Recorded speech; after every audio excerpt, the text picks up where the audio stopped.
Hello everyone.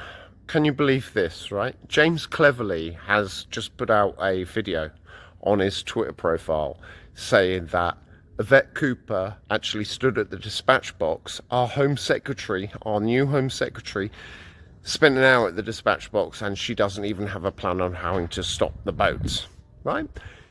You, Cleverley, you and your ilk were in power for almost 15 years.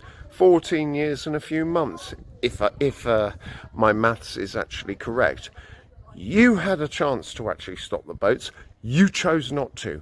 Perhaps, maybe just perhaps, you could have asked the likes of me, Active, and Steve Laws, Yorkshire Rose, Chris Johnson, Tyrant Finder, Maya Toosey, even Tommy Robinson. But you didn't.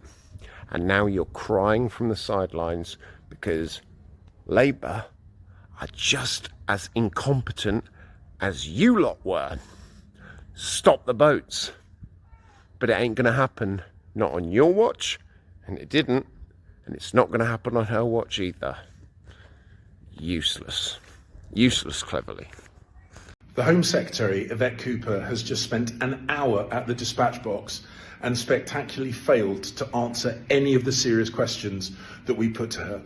So we've asked, now that they've scrapped the Rwanda scheme, where are they going to send people from countries like Afghanistan or Iran or Syria if they fail in their asylum applications? Also, she scrapped the Rwanda scheme without even having the courtesy of formally notifying the Rwandan government. I asked her, when did she finally speak to the Rwandan government? Got no answer.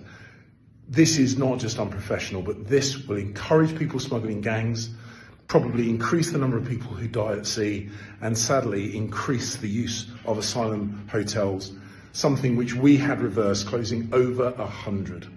Really not a good first outing.